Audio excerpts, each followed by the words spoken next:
Hi guys, welcome to our third week of our advanced training class, online training class. I hope everybody is having fun, continuing to train their dogs. We certainly have lots of time, most people do, as most other commitments are non-existent right now.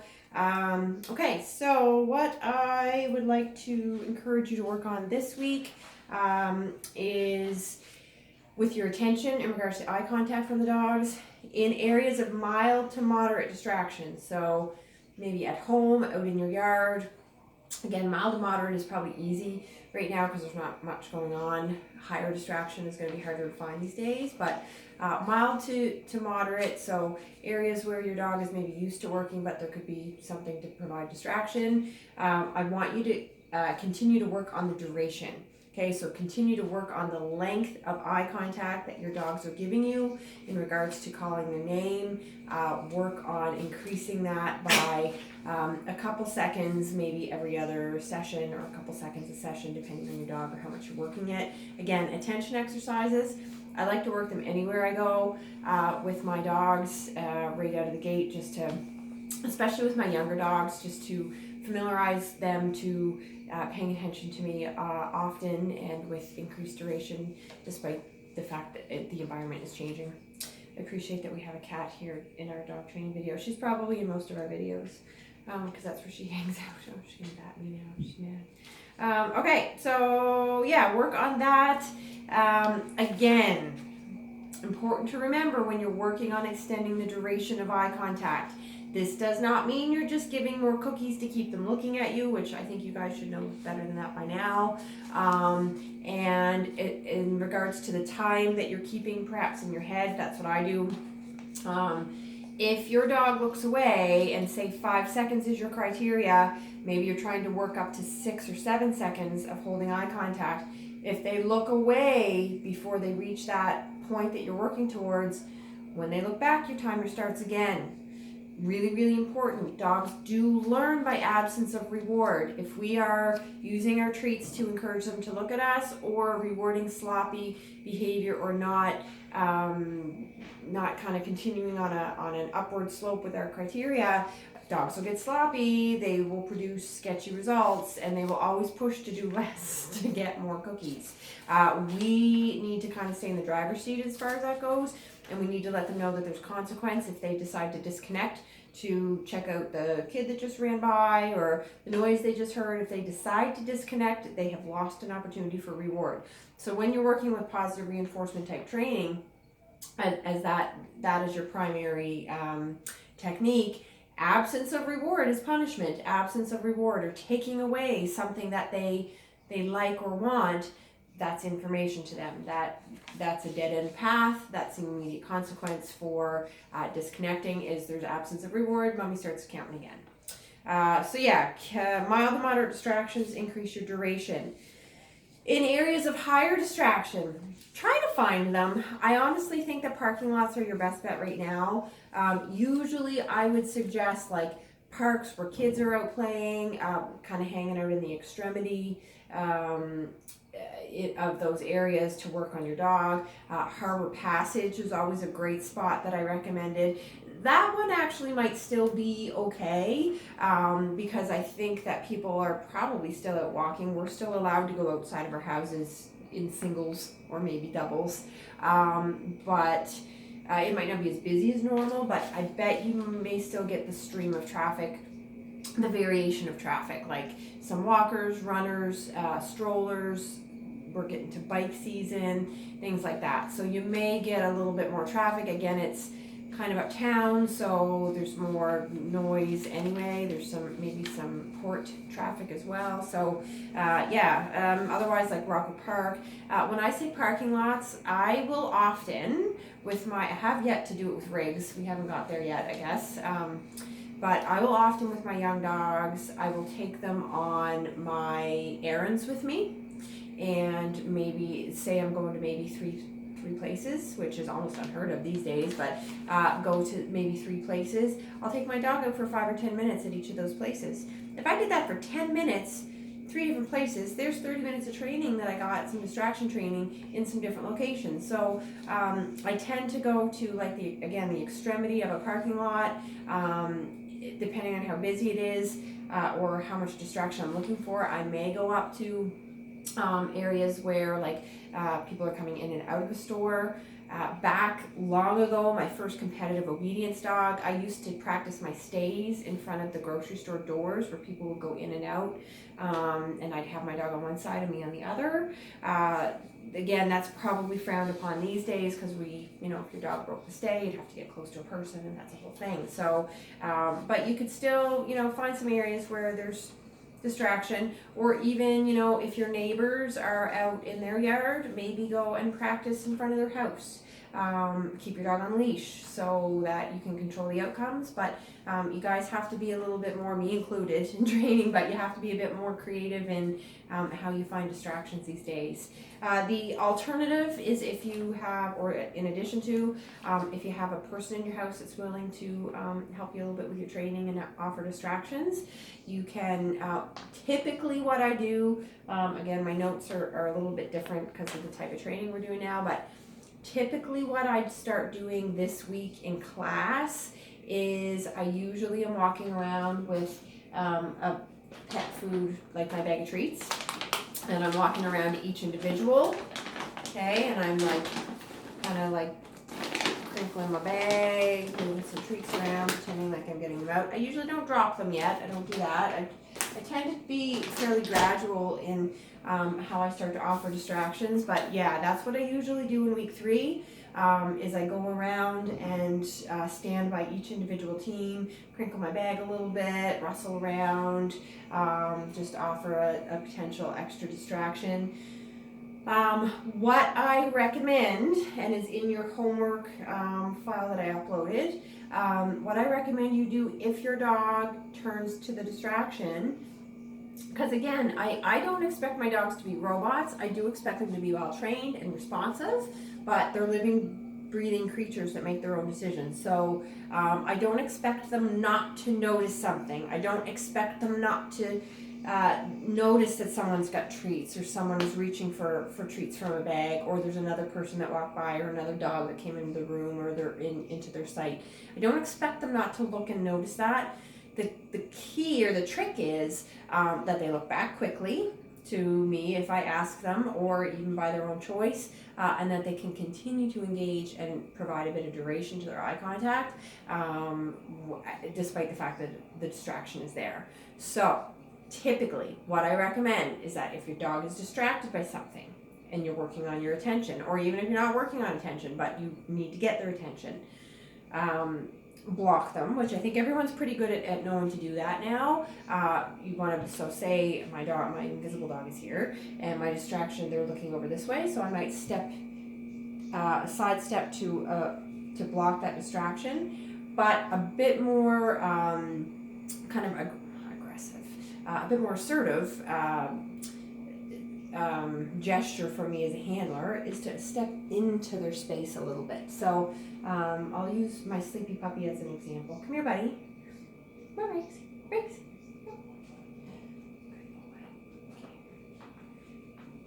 So he probably won't be distracted, but we're going to pretend that he's distracted by something over to my right. Oh, he did just look over there. So, Rex.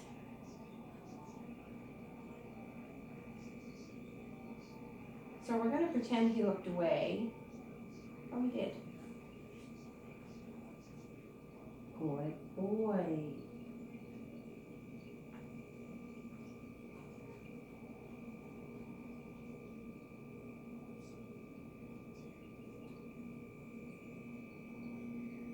Yes. Okay, so that actually wasn't too bad.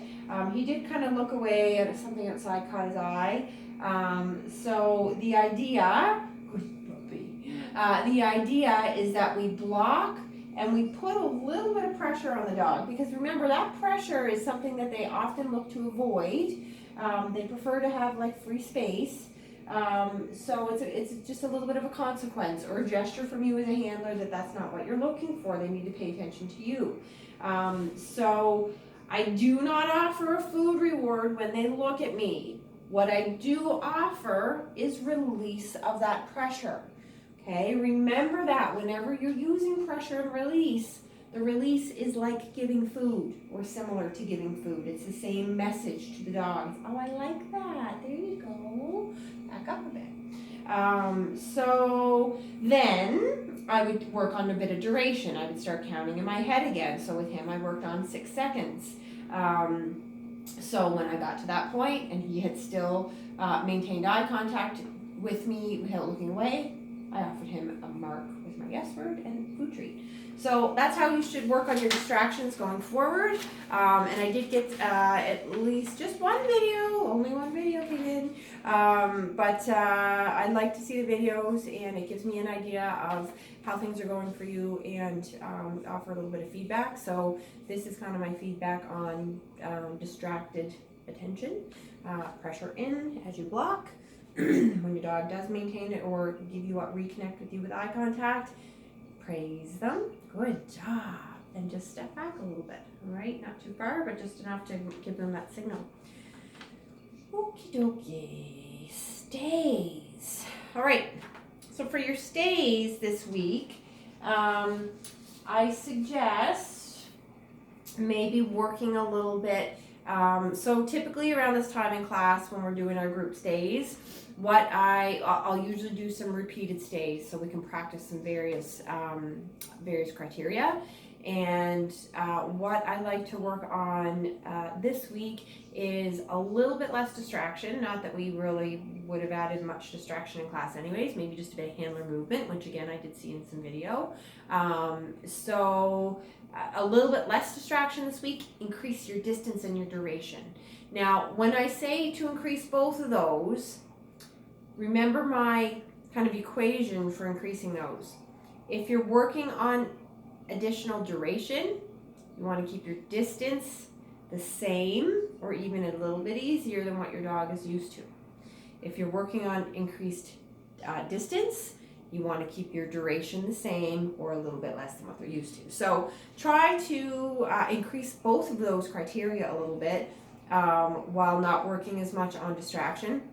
Honestly, I find sometimes quiet is a distraction. People in isolation are probably finding that right now. But quiet is a bit of distraction. So sometimes just standing there, your dog's waiting for like something else to happen, and they can get a little antsy with that. So a couple of things to think about in regards to your stays, and I'm going to practice here with Riggs in just a moment, and I'll work on those particular criteria. So something to think about.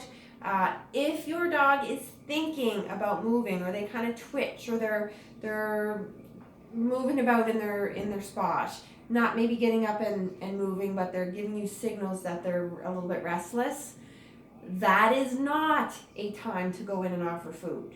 A lot of people kind of twitch and they're like, go in and stay, and they go in and treat their dogs.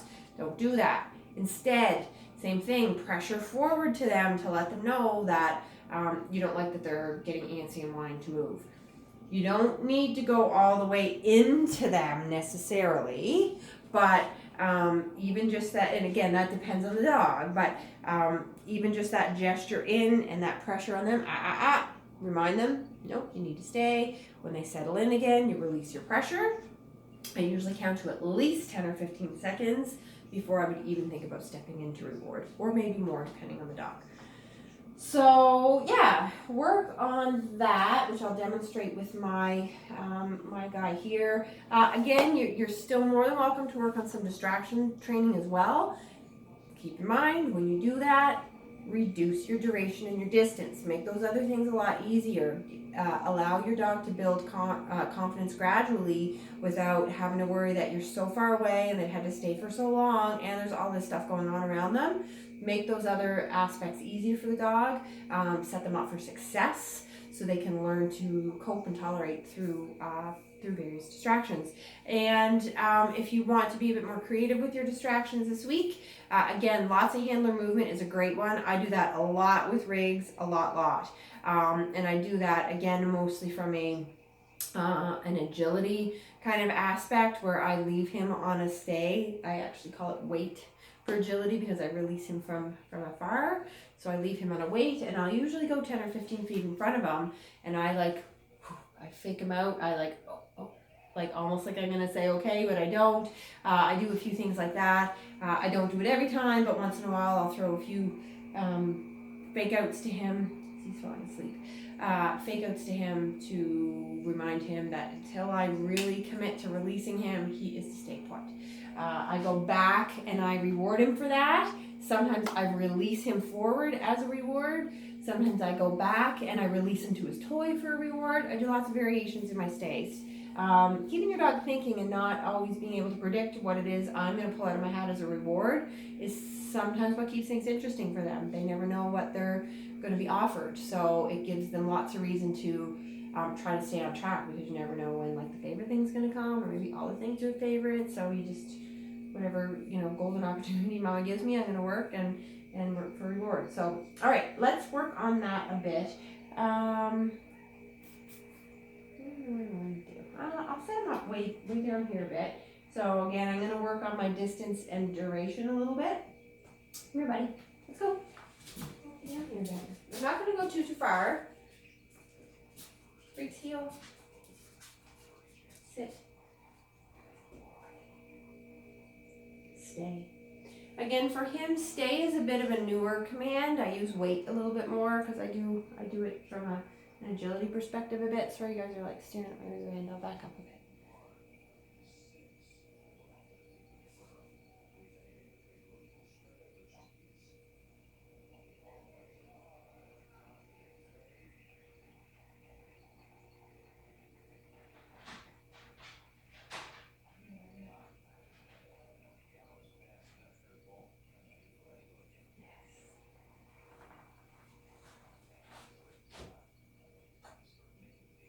Boy, stay.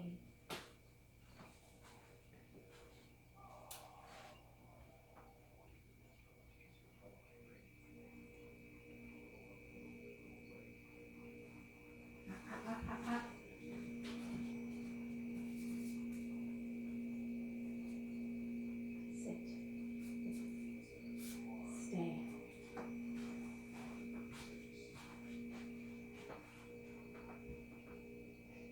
Stay.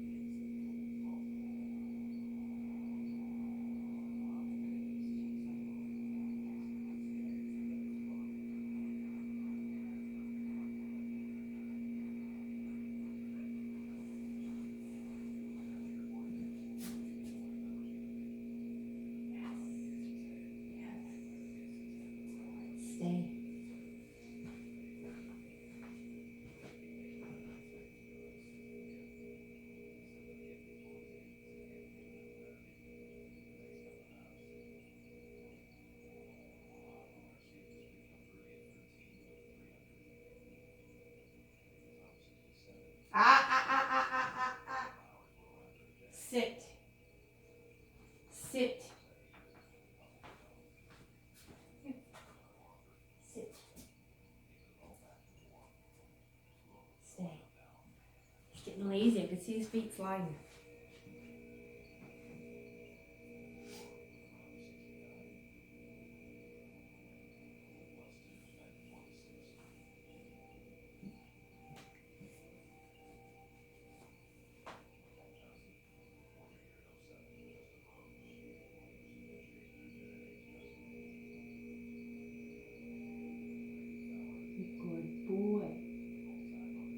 Good stay.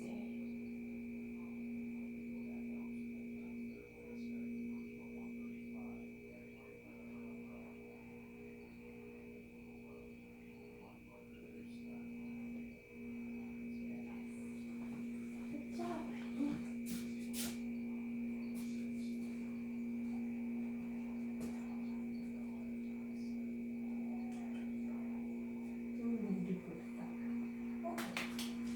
Good job.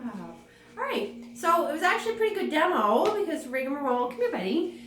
He's still learning about his stay. Again, we've practiced weight, which is similar, but in a little bit of a different aspect.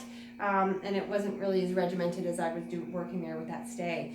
So yeah, you got to see a couple of things. So his go-to, I guess, is to lie down on his sit stay. A lot of that probably has to do with the fact that I've created a very strong lie down default behavior for him. So when he's just waiting for an extended amount of time with me, he usually will just lay down. So yeah, I need to work on that a little bit more, and this training class is giving me the opportunity to do that.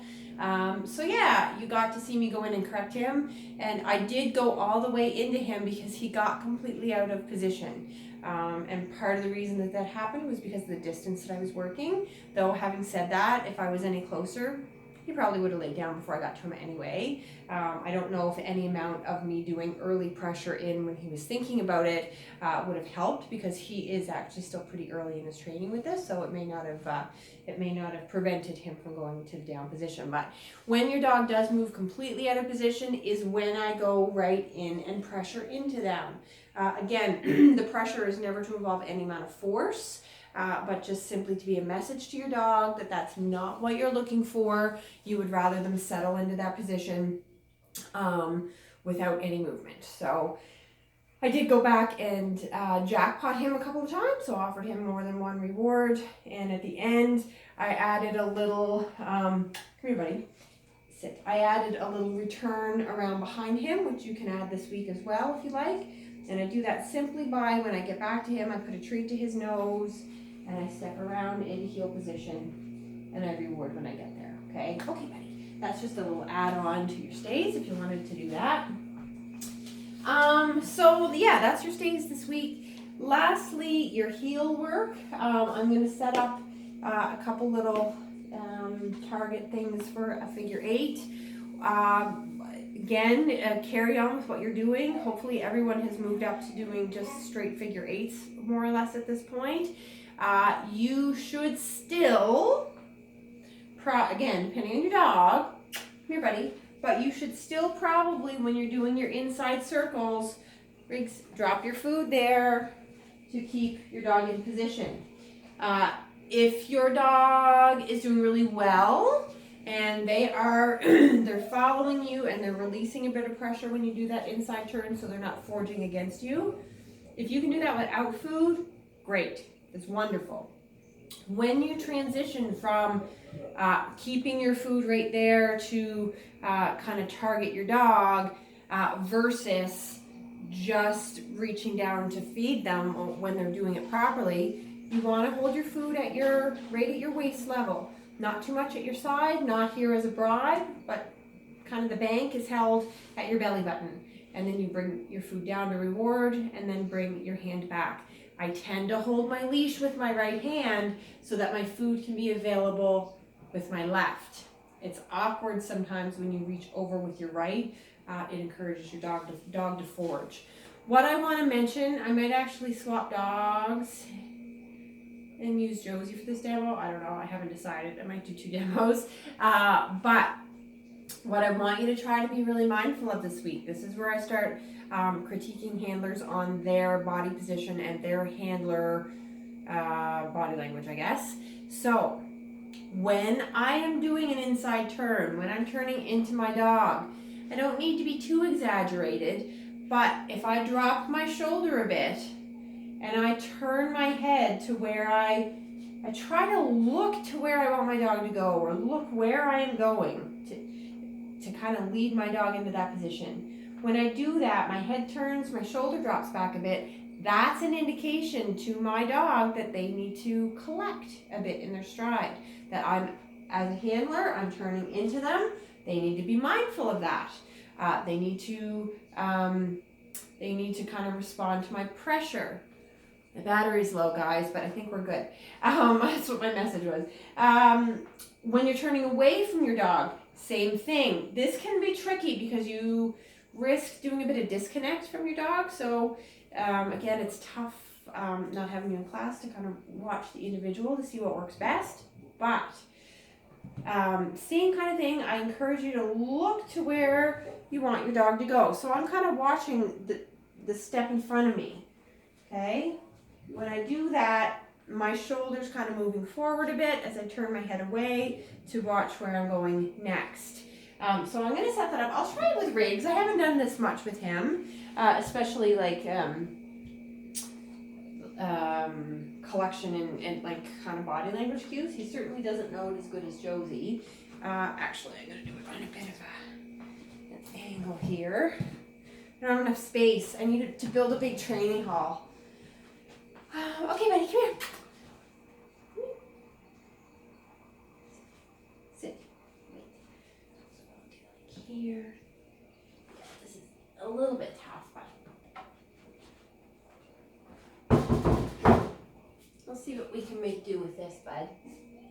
Quiet, Joseph. There was no one at the door. It was just me. Yeah, it was just me.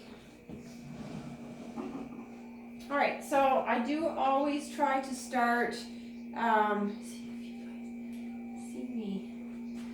I hope you're gonna be able to see the whole thing. Are you? No. Sorry, this is a work in progress. Trying to do this. Maybe I'll just do it straight on, and you can appreciate hopefully what is happening. Okay, buddy. Okay. So I tend to start in the middle, in between my two target points or focus points. Riggs heel. Riggs heel. Boy. So I think for him, I've worked him enough. I shouldn't have to keep food right to his nose, but I'll see. I am going to have a few food rewards ready in my left hand. If I had him on leash, hopefully I won't need to, but if I had him on leash, I'd be holding it in my right. All right, so away we go. I dropped food already. It's perfect. Good boy. I might practice my attention first in heel position. Yes. Riggs. Yes. Good job. Ready? Riggs heel. Okay, so I'm dropping my shoulder back a bit against a little tight here. Up, up, up. Yes, good boy. So he did a really good job at that. Sit. And I promise I'll get some outdoor videos this weekend because Mary's actually home and she can help me tomorrow on Sunday. I'll get some better heel work videos to post. Because you can't really appreciate, I don't think, in this small space. But heel. But again, on the outside turn, again, on the inside for him, he did forge a bit, so I may present food to keep him in place a bit better. It's kind of tight in there anyway. But on the outside, I was pretty happy with him. I turned my body away slightly, and he knew to kind of pick up his pace a little bit, so I might do that again. Ready? Riggs heel. So I am putting food to his nose to remind him. Okay, I'm trying to drop my shoulder back a bit. Come on, buddy. Yes, good boy. Riggs heel. Pick it up, pick it up, pick it up, pick it up, pick it up, pick it up. Yes, good boy. Good job. Okay. I'll get better videos this weekend outside after maybe the snow's gone. So you can see that a little better. I don't know how much you could really appreciate. But your body language is important. And again, I took for granted or thought that perhaps my dog was ready for me not to use a food placement to show him that he needed to collect. He isn't ready for that. He's definitely better on the outside. He's a dog that drives more rather than collects. So that outside turn is easier for my dog. For some dogs, that might not be so easy. They might need a little bit more support from their handler, a little bit more cheerleading, or a tiny bit of like looking back for them. I don't like to look back too much for them. I like them to have to keep up to connect with me rather than me having to look back to connect with them on that outside turn. But like I said, every dog can be a little bit different. somebody needs a little bit more support. Riggs is pretty good at that. That too comes from a lot of his strong agility foundation, with a lot of like me running with him on the outside and encouraging him to release to a tug. So he's got that one already under a good understanding of that. So yeah, that's your heel work. Hopefully I'll get some better demonstrations done. I hope this is helping. I hope everyone's still continuing to train their dogs and keep good spirits in this time. I miss everyone. I miss seeing people in class and working with your dogs. I enjoy working with mine, but I do really enjoy working with your dogs. So yeah, please comment, please message me, post some videos, questions, anything that you have. Next week I'll be back again with some more videos, and like I said, hopefully I'll get some better heel work videos this weekend outside with a bit more space. Okay guys, thanks. Happy training.